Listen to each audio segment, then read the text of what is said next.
देखो कल हमने SN1 और SN2 को समझा था, समझ में आ गया था आप लोगों को।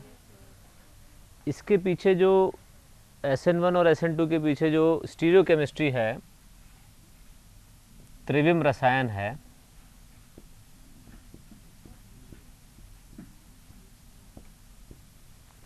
वो बहुत महत्वपूर्ण है। मैंने आपको बताया भी था कि जो दो प्रकार के नाभिक स्नेही प्रतिस्थापन हैं, कौन कौन से हैं वो? नाभिक स्नेही प्रतिस्थापन दो प्रकार के कौन कौन से होते हैं? SN1 और SN2 में आपने देखा था कि जो विन्यास होता है हेलो एल्केन का, वो उसके बाद में प्रतिस्थापन होने के बाद में बदल जाता है, उल्टा हो जाता है। तो उसको हम क्या कहते हैं? वाल्डन प्रतिपन विन्यास का प्रतिपन है ये, ठीक है।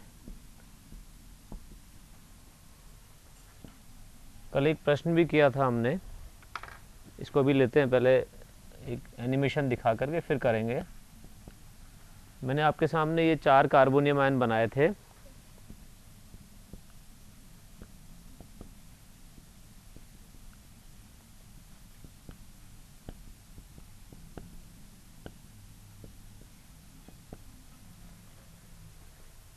इनमें आपको बताना था स्थायित्व का बढ़ता क्रम या क्रियाशीलता का क्रम। क्या बताओगे आप? स्थायित्व का बढ़ता हुआ क्रम अगर पूछें तो आप क्या बताओगे? यही बताओगे ना। स्थायित्व किधर बढ़ता है? 1 डिग्री से 3 डिग्री की तरफ जब बढ़ते हैं तो। और SN1 क्रियाशीलता का क्रम कैसे होगा? SN1 क्रियाविधि से नाभिक स्नेही प्रतिस्थापन होने का क्रम क्या होगा? यही होगा या उल्टा होगा? उल्टा होगा, यही होगा ना। SN1 क्रियाविधि में सबसे पहले कौन भाग लेता है? 3 डिग्री कार्बोनियम आयन, इसलिए उसका क्रियाशीलता का क्रम भी यही होगा। हो गया। अब SN1 और SN2 क्रियाविधि में अंतर आप जल्दी से समझ लीजिए। पहले एनिमेशन दिखा दो। पहले एक एनिमेशन देखते हैं अपन, जिसमें SN1 और SN2 के बारे में आपको जो बताया था वो बिल्कुल क्लियर हो जाएगा, स्पष्ट हो जाएगा, आपका रिवीजन भी हो जाएगा।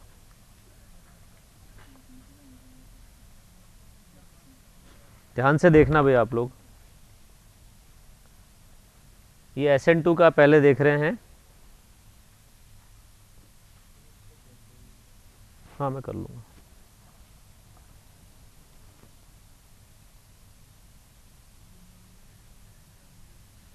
ये देखिए इधर से ये तो हेलोजन इसमें है और ये न्यूक्लियोफाइल नाभिक नहीं आ रहा है, ये इस तरफ से अटैक कर रहा है, आंशिक रूप से दोनों जुड़े हुए हैं और ये चला गया। अब तो ये विपरीत दिशा से आया ना, इसमें स्पष्ट हो गया कि ये विपरीत दिशा से आया था।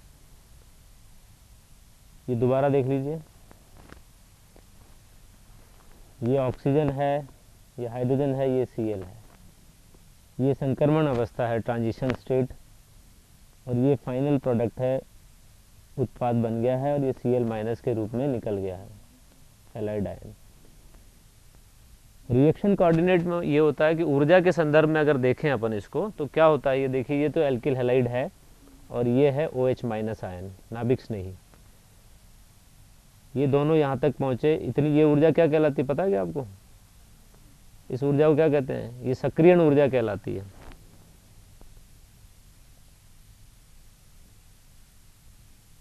ये देखो इधर से ये इससे जुड़ना शुरू हो गया है और यहाँ से जब उत्पाद बनना शुरू हो रहा है नीचे, तो ये निकल गया है और ये रह गया। उत्पाद की ऊर्जा कम है क्रियाकारकों से, ये क्रियाकारक की ऊर्जा है और ये उत्पाद की ऊर्जा है।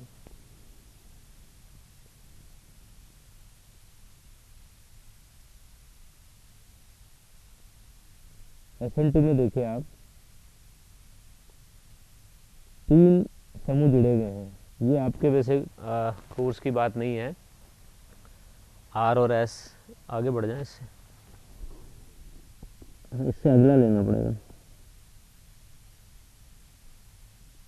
चलो हो जाने दीजिए, 1 मिनट लगेगा। SN1 देखिए, अब ये देखिए SN1 में क्या हो रहा है, ये OH समूह जुड़ा हुआ है, निकल गया हाँ, ये वापस देखिए अब Br है, ये तृतीयक एल्किल हैलाइड है, Br माइनस चला गया, अब OH माइनस इसी दिशा से आया है, ये नाभिक स्नेही के रूप में आया था, दूसरा अणु जल का इस H को ले जाएगा तो ये H3O प्लस के रूप में चला जाएगा और OH आयन यहाँ रह गया, मतलब नाभिक स्नेही क्या हुआ, Br की जगह कौन आ गया, OH आ गया, इसी दिशा से आया ये, इस दिशा में Br लगा हुआ था, उसी दिशा में OH लग गया। अब ये ऊर्जा के संदर्भ में देखिए आप, इसमें देखिए दो ये दिख रहे हैं आपको, एक तो खड्डा दिख रहा है और दो पहाड़ दिख रहे हैं, कैसे होगा, पहले पद में तो वो अलग हुआ Br माइनस, तो पहला पद हो गया, फिर ये क्या हुआ, कार्बोनियम आयन हुआ जो बना, और दूसरे पद में इस कार्बोनियम आयन से कौन जुड़ रहा है, नाभिक से जुड़ रहा है, हाँ ये तीसरा पद छोटा सा और दिखाया है, ये अपन अभी इस बारे में बात नहीं करें, तो यहीं तक सोचेंगे तो अपना उत्पाद यहीं मिल गया, क्योंकि इसमें से वो एक H भी निकल रहा है।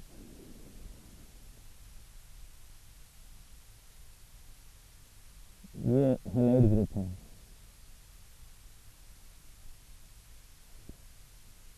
ये यहाँ तक गया, ये अलग हो गया, ये क्या बन गया, ये कार्बोनियम आयन बन गया, इस पहली अभिक्रिया का उत्पाद कौन है, ये कार्बोनियम आयन। अब ये क्या हो रहा है, दूसरा नाभिक में आया और जुड़ गया, ठीक है, इसमें से H अलग हो रहा है, ये तीसरा पद है, लेकिन इस पर अपन ध्यान नहीं तक देखें तो OH जुड़ गया है। तो ये दो पद जब होते हैं तो इस प्रकार का ग्राफ होता है, और जब एक पद होता है तो एक पद में उत्पाद बन जाता है।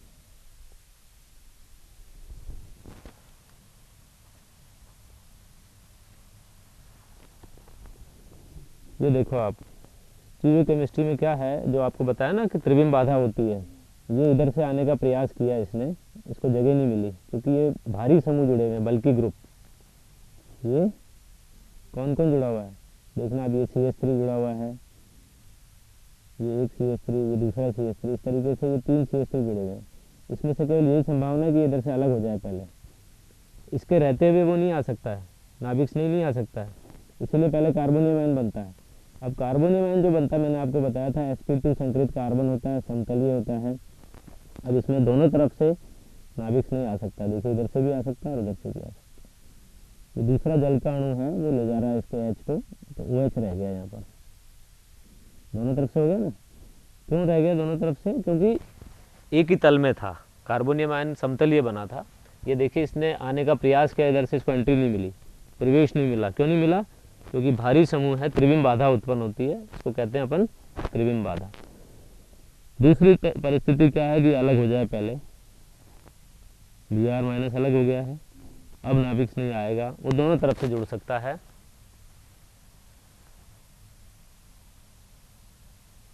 ये बल्कि ग्रुप है ना, तीनों CH3 तीन जुड़े हुए हैं। अब जब ये समतलीय है तो उधर से भी आ सकता है और इधर से भी आ सकता है, जल का पूरा अणु नाभिक स्नेही के रूप में जुड़ गया था, लेकिन H उससे अलग होना है, दूसरा जल का अणु H को ले गया, तो अपने पास क्या बन गया, Br की जगह OH आ गया। ठीक है, समझ में आ गया, क्लियर है। अब स्लाइड्स लगा देना। अब अपन देखते हैं कि SN1 और SN2 में अंतर अगर आपसे पूछा जाए, लिखने को कहा जाए, तो क्या लिखेंगे आप।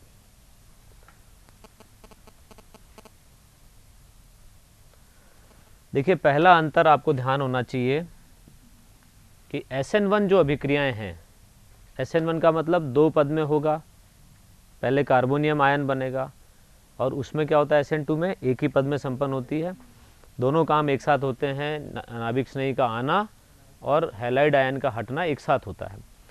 ये क्या होता है,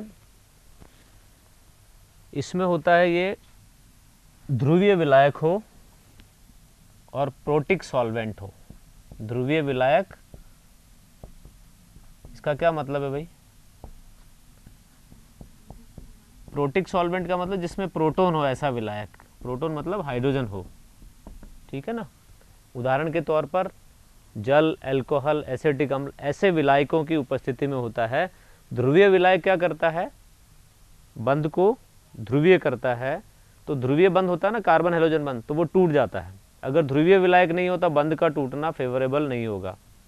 तो इसलिए क्या चाहिए अपने को, ये जो अभिक्रियाएं होती है SN1 प्राय ध्रुवीय विलायकों में होती है, प्रोटिक सॉल्वेंट्स में होती है। प्रोटिक सॉल्वेंट्स मतलब जिनमें ऐसे विलायक जिनमें प्रोटॉन होता है, प्रोटॉन मतलब हाइड्रोजन होता है। कौन से हैं? जल है, अल्कोहल है, एसिटिक अम्ल। इसी का दूसरा बिंदु आपने देखा कि प्रथम पद जो होता है वो मंद गति से होता है, स्लो स्टेप होता है, और उसमें क्या होता है? अभिक्रिया की दर उसी पद से निकालते हैं। ठीक है, इस पद में क्या बनता है? कार्बोनियम आयन बनता है, और क्रियाशीलता का क्रम कार्बोनियम आयन के स्थायित्व पर निर्भर करता है। ये भी आपको ध्यान रखना है कि 3 डिग्री एल्किल हैलाइड है तो उसमें कार्बोनियम आयन अधिक स्थायी होगा, 2 डिग्री में कम होगा, और 1 डिग्री में सबसे कम स्थायी होता है। दूसरा पद समझ में आ गया आपको? तीसरा जो अंतर है, तीसरी जो बात है वो है कि पहले पद में जो कार्बोनियम आयन बनता है उसका कार्बन sp2 संकृत होता है और आकृति समतलीय होती है। इसलिए सेकंड स्टेप में द्वितीय पद में क्या होगा? नाभिक स्नेही के आक्रमण से पहले जो भी समूह जुड़े हुए हैं उसमें वो त्रिविम बाधा, अभी एनिमेशन में देखा था, उत्पन्न नहीं करते हैं। लेकिन अगर वो जुड़ा हुआ रहता है और 3 तरफ से भारी समूह जुड़े हुए हैं तो आने वाले नाभिक स्नेही को वो घुसने नहीं देता है। लेकिन अगर ऐसा नहीं है क्योंकि कार्बोनियम आयन बन चुका है तो अब इसको स्थान उपलब्ध है, दोनों तरफ से कोई भी नाभिक स्नेही जुड़ सकता है। तो sp2 संकृत समतलीय आयन कार्बोनियम आयन, समतलीय कार्बोनियम आयन, और अब क्या होगा? नाभिक स्नेही दोनों तरफ से जुड़ सकता है, इसलिए क्या बनता है? रेसिमिक मिश्रण। क्या होता है रेसिमिक मिश्रण? कल बताया था ना मैंने आपको, D और L का मिश्रण बनता है। दक्षिण ध्रुवण घूर्णक और वाम ध्रुवण घूर्णक दोनों का मिश्रण बनता है, इसको कहते हैं रेसिमिक मिश्रण। क्यों बनता है? क्योंकि दोनों तरफ से ही आक्रमण संभव है नाभिक स्नेही का। तो अभिक्रिया की दर इसमें कैसी होती है? SN1 में केवल एल्किल हैलाइड, प्रथम पद में केवल एल्किल हैलाइड ही तो होता है जिसमें क्या बना है? कार्बोनियम आयन बनता है। इसलिए उसकी सांद्रता पर ही केवल अभिक्रिया की दर निर्भर करती है, इसलिए इसको 1 लिखते हैं। नाभिक स्नेही प्रतिस्थापन एकाणु। समझ में आ गई बात आपके? ये 4 बिंदु इसके महत्वपूर्ण हैं जो आपने हर तरीके से समझ लिए हैं। अब देखिए आप SN2 में क्या होता है? SN2 में ठीक इसका विपरीत, इसमें अध्रुवीय विलायक चाहिए। ध्रुवीय विलायक होता तो वो आयनन को प्रोत्साहित करता है, लेकिन इसमें अध्रुवीय विलायक चाहिए। उससे क्या होता है अध्रुवीय विलायक होने से? कि वो एक ही पद में बंध टूटता नहीं है और दोनों ही नाभिक स्नेही भी उसके साथ में जुड़ने का प्रयास करता है और हैलाइड आयन निकलना शुरू करता है। अभिक्रिया एक ही पद में संपन्न होती है जिसमें नाभिक स्नेही एल्किल हैलाइड के हैलोजन परमाणु की विपरीत दिशा से आक्रमण करता है। इसलिए यहाँ क्या होता है? संक्रमण अवस्था बनती है, संक्रमण अवस्था बनती है और अभिक्रिया एक ही पद में होती है। केवल एक ही पद होता है इसमें 2 पद होते हैं।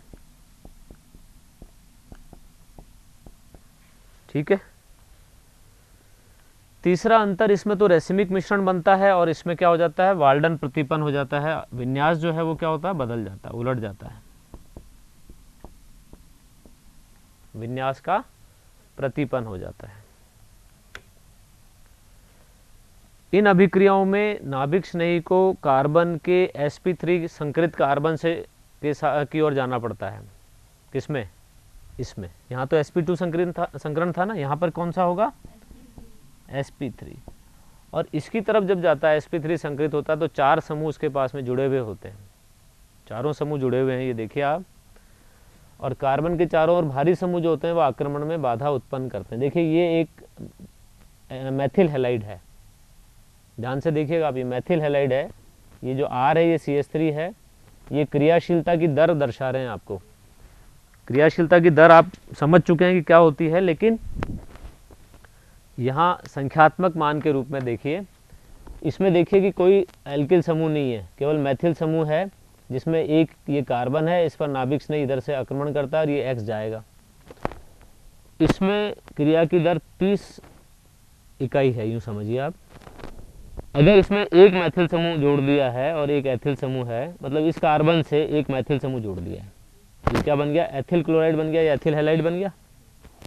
अब इसमें नाभिक स्नेही आक्रमण करता है, थोड़ा सा इसको मुश्किल होता है क्योंकि एक भारी समूह है, इसमें क्रिया की दर कितनी कम हो गई, 30 गुना कम हो गई, केवल एक इकाई रह गई।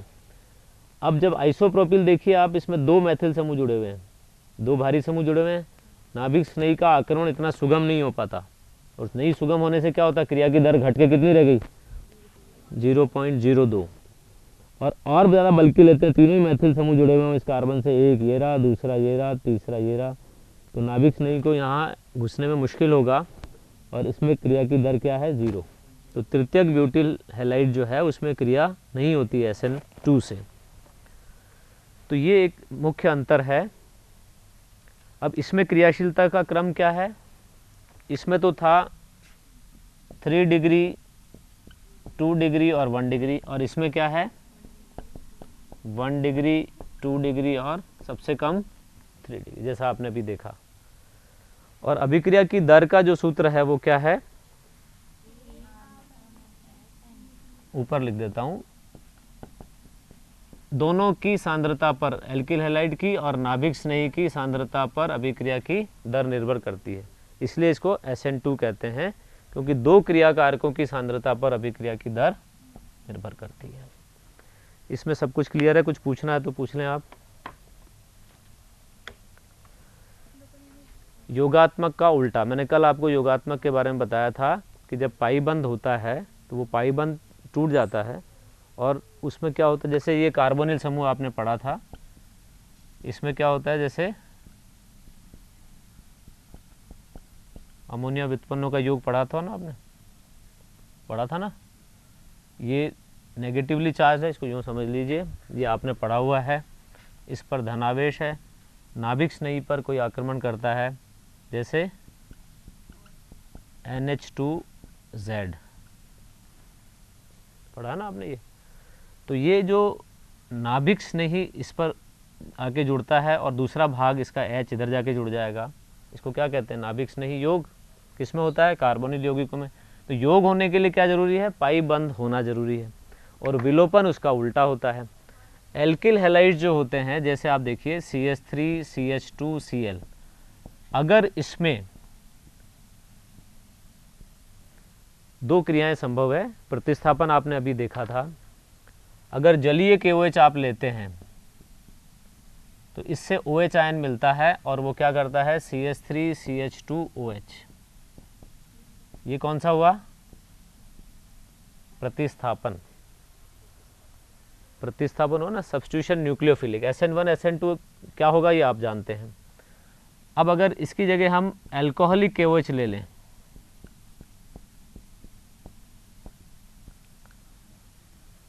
अल्कोहलिक KOH, जलीय KOH का मतलब जल प्लस KOH, ठीक है, और इसका मतलब क्या है, C2H5OH प्लस KOH। ऐसी स्थिति में क्या होता है, विलोपन हो जाता है और ये द्विबंध आ जाता है। क्या हुआ देखिए, यहां से H, एक H, 3 H है ना, और इससे Cl, ये अलग हो गया, यहाँ कैसा बंद आ जाएगा, डबल बॉन्ड बन जाएगा नहीं।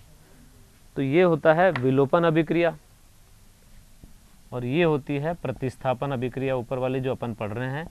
लेकिन हमने ये भी कहा कि एल्किल हैलाइड्स की अभिलाक्षणिक अभिक्रिया कौन सी होती है, प्रतिस्थापन, और वो भी कौन सा, नाभिक स्नेही प्रतिस्थापन। इनमें विलोपन भी संभव है, बस शर्त है कि ये कार्बन हो।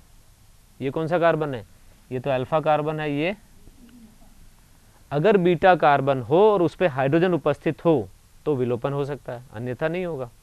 तो विलोपन की भी संभावना है, इसीलिए कहते हैं कि प्रतिस्थापन और विलोपन अभिक्रियाओं में प्रतिद्वंदिता होती है। दोनों ही अभिक्रियाएं संभव है, जो किस पर निर्भर करेगी, अभिक्रियाओं की परिस्थिति पर। देखिए, आपने जब जलीय KOH लिया तो आपने देखा कि प्रतिस्थापन हुआ, आपने वही KOH लिया लेकिन अल्कोहल में लिया उसको, तो क्या हो गया, विलोपन हो गया। ये कैसे हो रहा है इसको आपको समझना है, इन दोनों तरीके की अभिक्रियाओं को। आप देख रहे हैं कि इसमें यही इस पे दिखाई दे रहा है आपको। विलोपन भी जैसे दो प्रकार का है, E1 विलोपन और E2 विलोपन।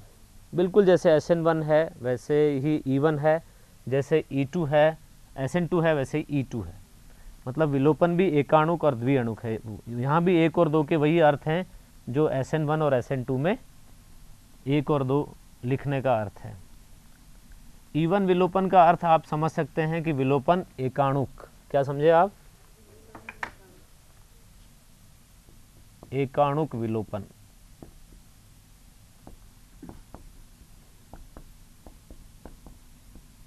कितने पद में होगा, ये भी 2 पद में होगा।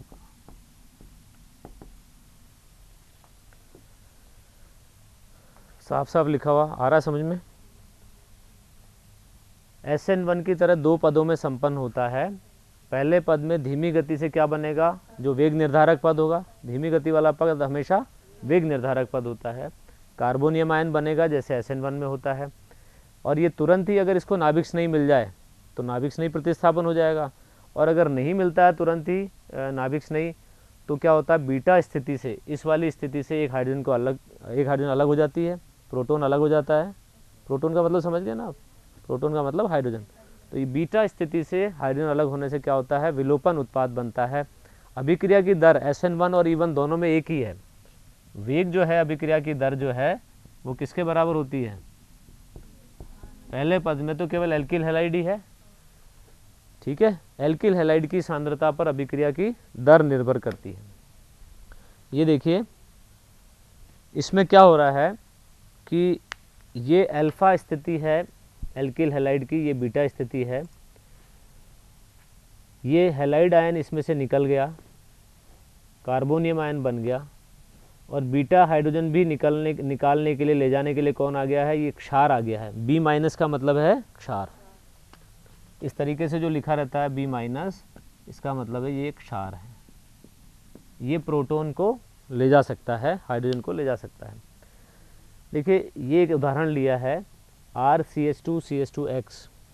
धीमी गति वाले पद में चाहे SN1 हो सकती है आगे, चाहे E1 हो सकता है, कार्बोनियम आयन बनता है, ये बन गया कार्बोनियम आयन, और X- इसमें से निकल गया, हट गया इसमें से। तो पहले पद में कार्बोनियम आयन बना।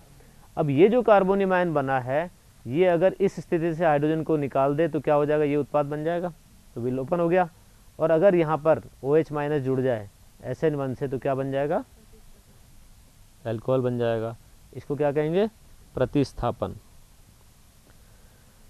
एक चीज और ध्यान रखना कि विलोपन में यदि एक से अधिक एल्कीन का बनना संभव हो, विलोपन में यदि एक से अधिक एल्कीन का बनना संभव कब हो सकता है, जब बीटा हाइड्रोजन दोनों तरफ हो।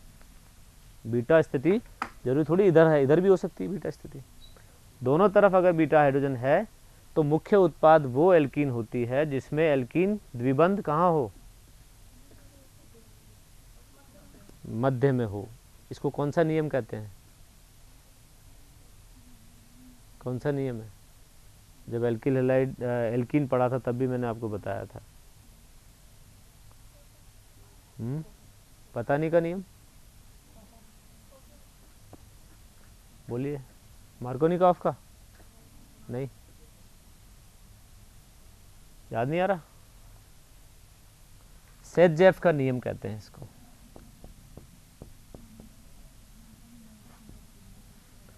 यदि किसी अभिक्रिया में एक से अधिक एल्कीन का बनना संभव हो तो मुख्य उत्पाद वह एल्कीन होती है जिसमें द्विबंध मध्य की ओर हो या उससे जुड़े हुए एल्किल समूह ज़्यादा हो। एक ही बात है, दोनों का अर्थ एक ही है। जैसे देखिए आप,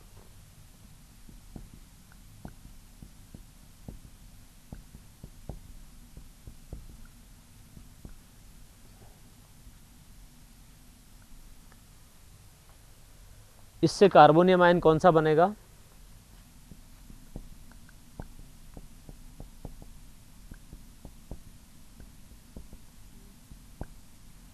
ये बनेगा ना, प्रथम पद में ये कार्बोनियम आयन बनेगा। अब बीटा स्थिति पर हाइड्रोजन कौन कौन सी है, ये कौन सी स्थिति, बीटा है ना ये, ये और ये एक ही बात है, लेकिन ये डिफरेंट है क्योंकि इसमें CH3 भी लगा हुआ उधर। तो इससे दो उत्पाद संभव हैं। अगर ये वाली हाइड्रोजन हट जाए तो क्या बनेगा,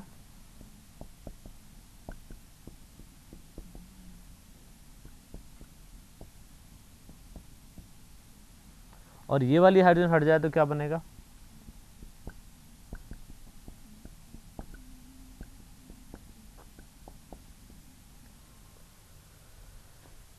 दोनों बीटा हाइड्रोजन हट सकती है, चाहे इधर की हटे चाहे इधर की हटे। अब इसमें मुख्य उत्पाद कौन सा होगा, ये बनता है 80% और ये वाला बनता है 20%।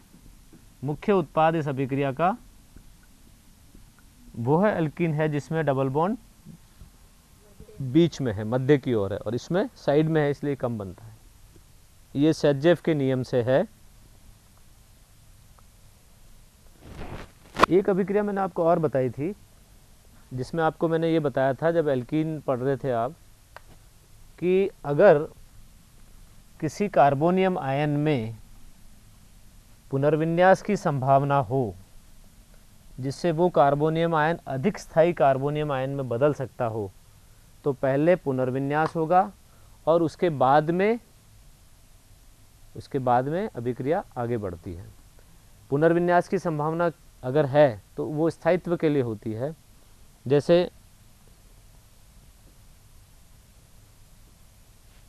ये उदाहरण देखिए आप,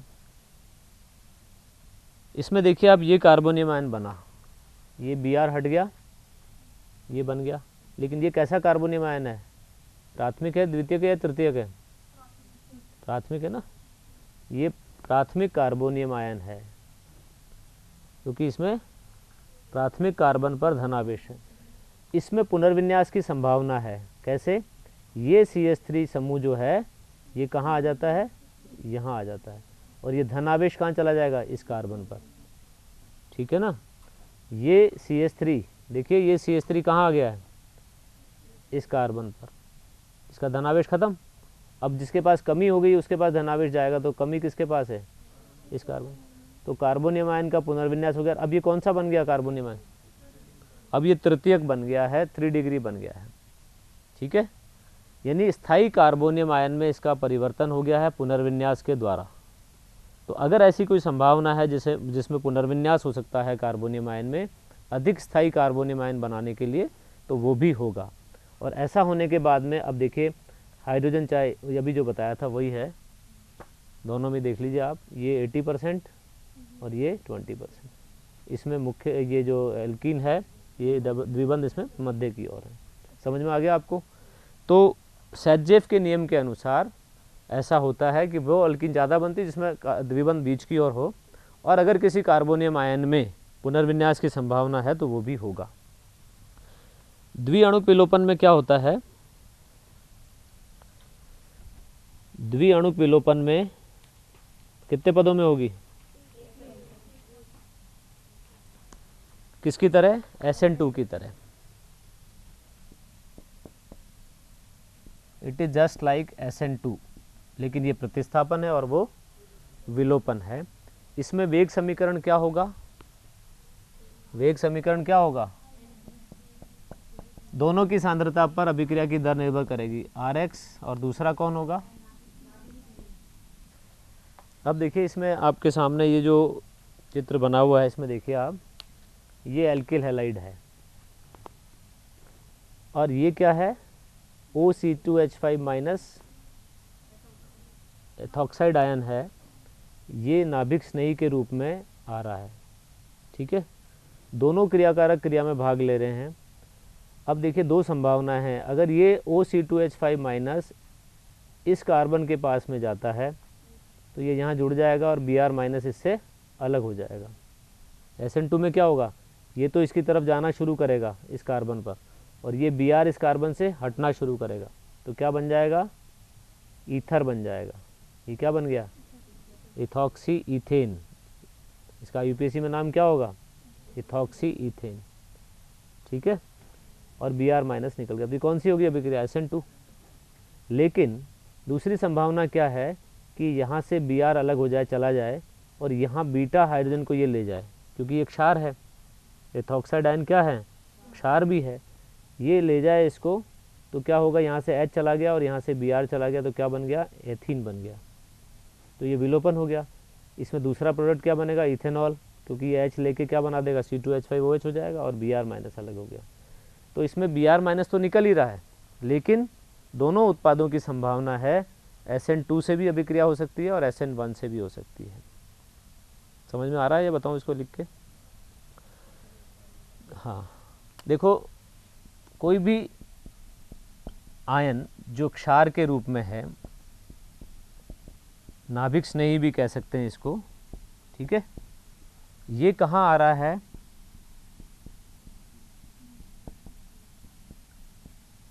अगर ये अभिक्रिया SN2 हो तो ये Br यहाँ से निकलना शुरू करेगा। संक्रमण अवस्था कैसी होगी, इस प्रकार की होगी कि ये कार्बन, इससे ये Br तो अलग होना शुरू हो रहा है।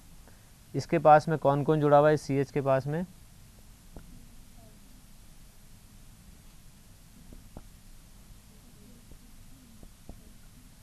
और इससे कौन जुड़ जाएगा, OC2H5।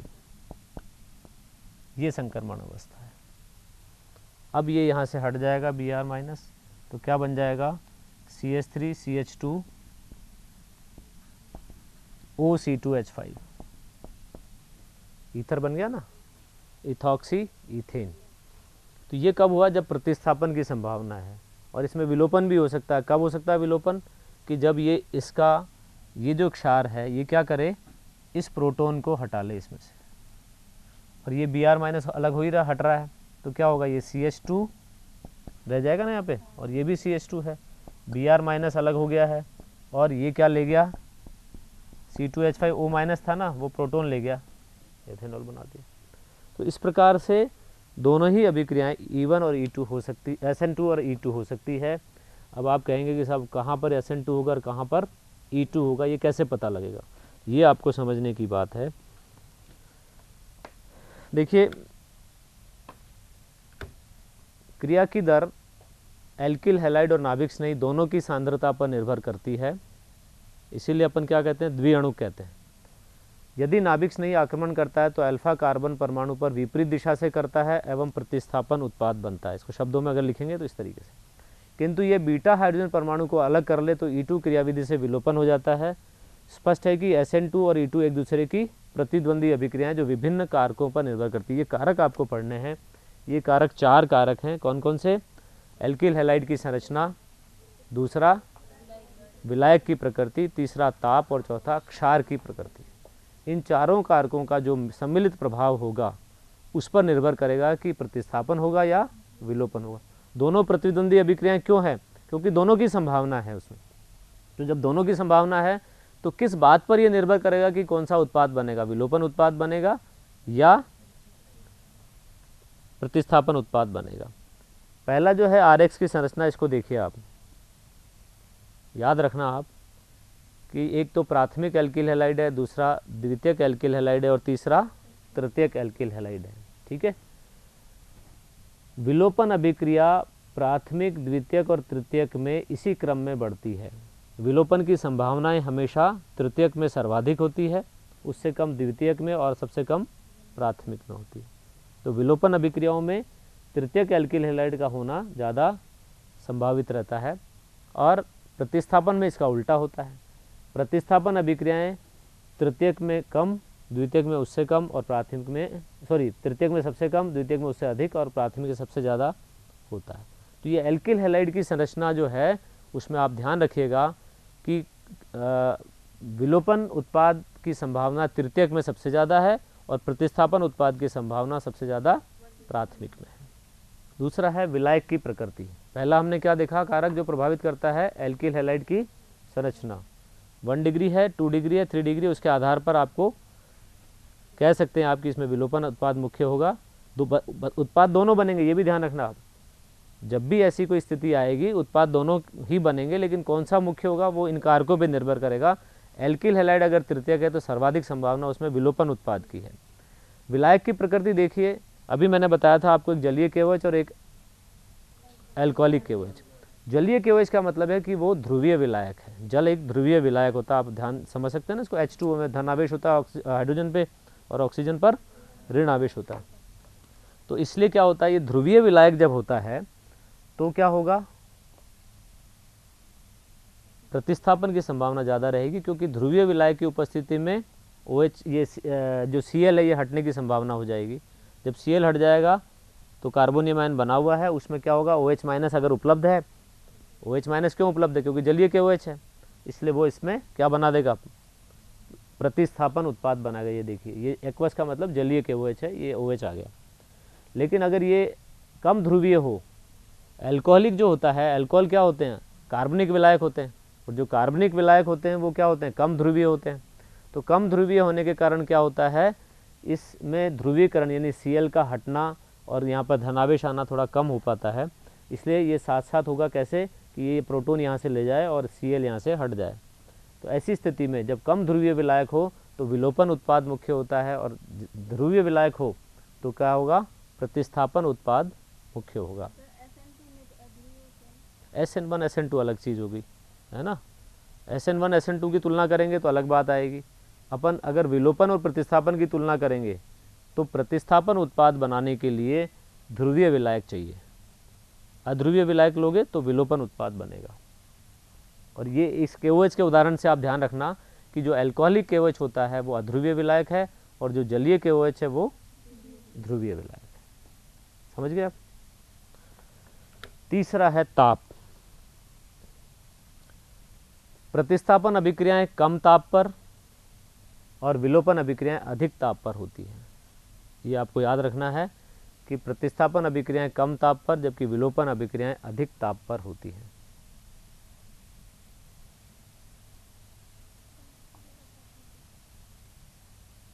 अगर आपसे अंतर पूछ लिया जाए कि 4 अंतर बताने हैं इसमें, तो आपको ये आने चाहिए।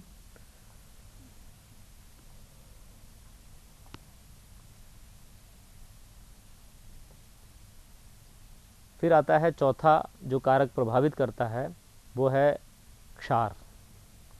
वो क्या है, क्षार। देखिए, ये एक एल्किल हैलाइड है, तृतीयक ब्यूटिल ब्रोमाइड है ये।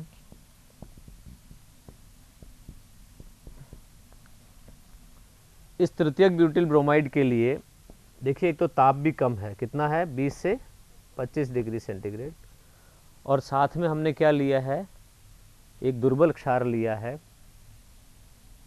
कौन सा लिया है, दुर्बल क्षार, बाइकार्बोनेट आयन है ये कहाँ से आते हैं, जैसे सोडियम बाइकार्बोनेट होता है ना, दुर्बल क्षार है ये। अब ऐसी स्थिति में क्या होगा, दुर्बल क्षार है, ताप कम है, तो प्रतिस्थापन होगा। Br हट के कौन आ जाएगा, OH आ जाएगा, क्योंकि ये जो कार्बोनेट आयन है, ये दुर्बल क्षार जो है ये OH माइनस आयन नाभिक स्नेही के रूप में देते हैं।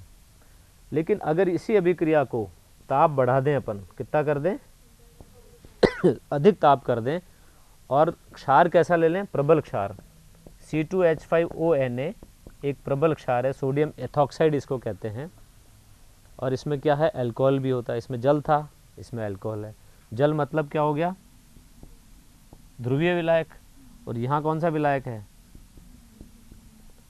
अध्रुवीय विलायक है, एथेनॉल। ऐसी स्थिति में क्या होगा, विलोपन उत्पाद बनेगा।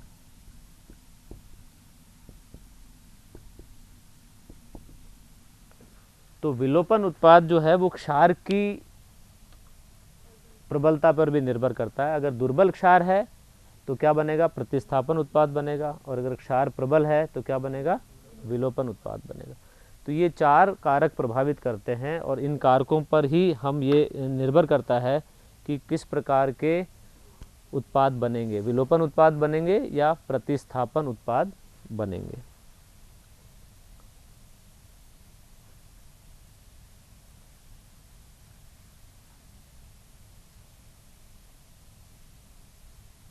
इसमें कुछ पूछना है तो पूछ लें भाई आप, कुछ अगर आप जानकारी और चाहते हो, कुछ समझ में नहीं आया हो तो दोबारा पूछ सकते हैं आप। विलोपन अभिक्रियाएं और प्रतिस्थापन अभिक्रियाएं क्या होती है, समझ में आ गया ना आपको। एल्किल हैलाइड्स में विलोपन भी होगा और प्रतिस्थापन भी होगा। मुख्य अभिक्रियाएं या अभिलाक्षणिक अभिक्रियाएं कौन सी होती है इनमें? नाभिक स्नेही प्रतिस्थापन होता है। एक प्रश्न का उत्तर आप देंगे SN2 क्रियाविधि से,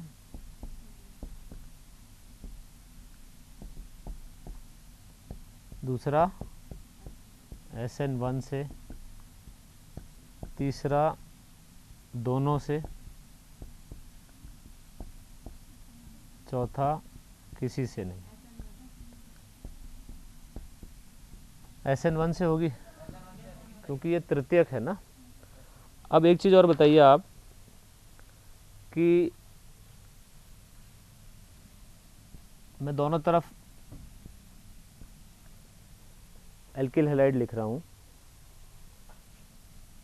पहला है CH3CH3X, दूसरा है CH2 डबल बॉन्ड CH2X, तीसरा है और चौथा है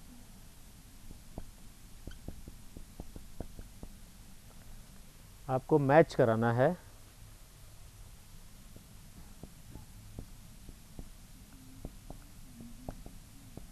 एरिल हैलाइड, ब है एल्किल हैलाइड,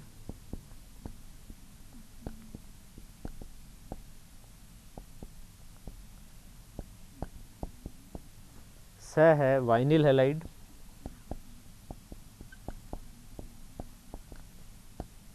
और द है एलिल हैलाइड।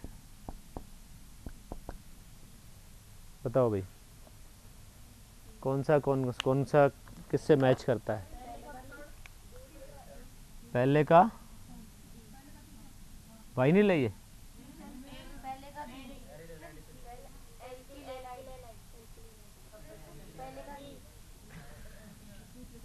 पहले का ब, ठीक है अब सही है।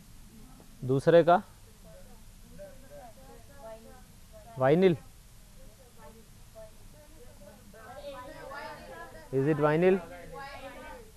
ये एलिल है, ये एलिल, क्योंकि इसमें इस द्विबंध वाला जो भाग है इसके बाद में एक CH2 और है, फिर ये X जुड़ा हुआ है।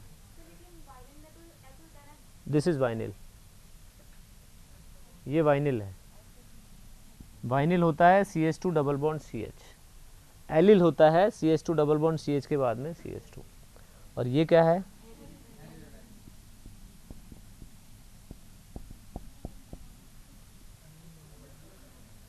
प्रश्न तो आसान था ना ये। अब देखो ये सारी चीज़ें आपके समझने की और रिवीजन की थी। अब देखिए आप इसके जो रासायनिक गुण हैं, बनाने की विधियां तो आपने कितनी पढ़ी थी? 7।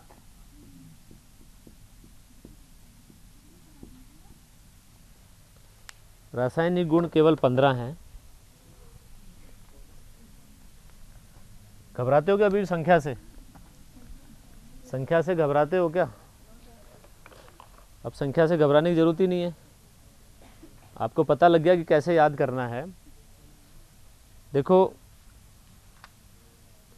पहली 3 देख लेते हैं अपन, आपकी घबराहट दूर हो जाएगी। पहला है, क्योंकि देखो एल्किल हैलाइड ऐसी एक चीज़ और ध्यान रखना आप, एल्किल हैलाइड प्रतिस्थापन अभिक्रियाएं दर्शाते हैं, ये बात आपको याद हो गई। विलोपन अभिक्रियाएं भी उसमें संभव है, जैसे SN1 होता है E1 भी होता है, SN2 होता है E2 भी होता है। ये बिल्कुल कंसेप्ट आपके माइंड में क्लियर कट होना चाहिए कि किस में क्या होता है और किन परिस्थितियों में क्या होगा। अब इसके जो रासायनिक गुण है उसमें आप ये देखेंगे कि मुख्यतः प्रतिस्थापन अभिक्रियाएं होंगी। कौन सी? नाभिक स्नेही प्रतिस्थापन होगा। लेकिन क्योंकि ये एल्किल हैलाइड एक ऐसा समूह है जिसमें हैलोजन को आप आसानी से हटा सकते हो, ऐसा कहा जाता है कि हैलो समूह ऐसा होता है जो आसानी से भगाया जा सकता है ना। इसको आसानी से हटा सकते हैं। तो ऐसे समूह जिसको आसानी से हटाया जा सकता है, इसका मतलब है उसकी जगह दूसरे समूह लाए जा सकते हैं। तो almost all organic compounds can be prepared, जितने भी कार्बनिक यौगिक हैं वो इससे बनाए जा सकते हैं। तो हमने सबसे पहले जो पढ़ने की शुरुआत की थी ऑर्गेनिक केमिस्ट्री में वो था एल्केन। हम एल्केन बना सकते हैं इससे। अब आप रिवीजन करेंगे एल्केन एल्कीन का तो आपको पता लग जाएगा। अब आप बताएंगे, मैं नहीं बताऊंगा ना। मैंने कहा था एक अभिक्रिया दो जगह आती है, एल्केन, एल्कीन और एल्काइन का निर्माण। ये तीन अभिक्रियाएं शुरू की मैंने लिखी है केवल, और तीनों आप पढ़ चुके हैं। कोई ऐसा है जो बता देगा? How we will prepare. अब आपको दो चीज़ पता है, इधर तो एल्किल हैलाइड पता है, उधर एल्केन पता है। क्या लेना है ये बताना है। क्या अभिकर्मक लिया जाए, किससे क्रिया कराई जाए, किन परिस्थितियों में कराया जाए, वही तो याद करना है। बाकी तो सब याद है आपको। जैसे ये एल्किल हैलाइड है, मान लीजिए CH3X, और आप इससे बनाना चाहते हैं ये। अब यहाँ क्या लेना है?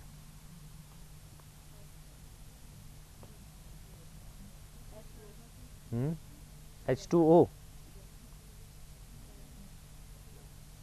क्योंकि अभिक्रियाएं सब पढ़ चुके हो आप, केवल आपको समझ करके याद रखने की बात है। नो, जल अपघटन में तो OH आ जाएगा ना, OH आते ही वो हटा देगा X को, OH आ जाएगा। नहीं, उसको हटा के H थोड़ी लाना, H लाना, OH नहीं लाना ना आपने। HX में कैसे होगा? और सोच लो आप, 1 मिनट और सोच लो। केवल आपको क्या लाना है यहाँ पे, इसकी जगह H लाना है। तो H के लिए क्या चाहिए होता है? H कहाँ से मिलता है? उन अभिक्रियाओं को क्या कहते हैं जिसमें H आता है? अपचयन कहते हैं। बिल्कुल सही। ये थोड़ा सा अगर जोर देंगे ना अपन अपने दिमाग पर तो आपको आ जाएगा। हाइड्रोजन के स्रोत लेने हैं आपको। हाइड्रोजन के जो स्रोत हैं वो लीजिए, जिंक, कॉपर, इथेनॉल। हर अभिक्रिया के लिए अलग अलग होते हैं। इस अभिक्रिया में आपने जैसे ये अपचयन कराया है, तो अपचयन के लिए हाइड्रोजन चाहिए। ये देखिए हाइड्रोजन आ गई, HX निकल गया और ये H इसके साथ जुड़ गया। अभिक्रिया किसने बताई? आपने बताई है ना। केवल कैसे बताई, थोड़ा सा आपने दिमाग पे जोर दिया तो आपको ये याद आया कि इसमें केवल हाइड्रोजन चाहिए और अपचयन कराना है। क्या चाहिए उसके लिए? हाइड्रोजन का स्रोत। हाइड्रोजन का स्रोत तो चाहिए ना कुछ, वो नहीं होगा तो कैसे हो पाएगा। अब आइए एल्कीन बनाना हो। अच्छा चलो एक और बता दो आप। एल्केन में आपको ये भी बताया था, एक धातु लिया था हमने, ठीक है, मैं धातु का नाम नहीं बता रहा, और है शुष्क ईथर लिया है। सोडियम है क्या धातु? अच्छा बनेगा क्या? एक मिनट, CH3 2NX। यहाँ क्या लेंगे? धातु क्या है? कौन सी अभिक्रिया कहते हैं इसको? वुड्स अभिक्रिया। तो अभिक्रियाओं को बड़े हंसते खेलते याद करो, आप याद होगी। इसको अपन कल कंटिन्यू करेंगे। 15 रिएक्शंस याद करेंगे कल। 2 रिएक्शन या जो भी बाकी आगे रिएक्शंस है ना, वो थोड़ा पढ़ के आना आप। जो अधिकांश तो पढ़ाई हुई है, नई रिएक्शंस आपको याद करा देंगे।